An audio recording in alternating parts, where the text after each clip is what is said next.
Hi, so in this video, I will show you how to remove your profile picture on Twitter.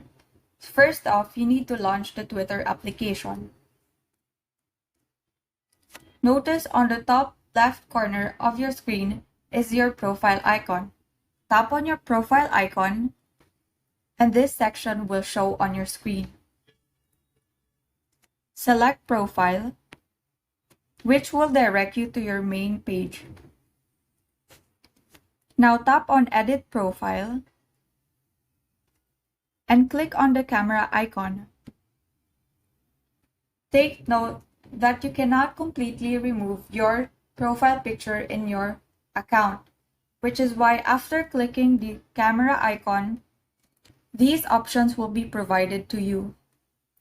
So now you can either take a photo, choose existing photo, or choose NFT.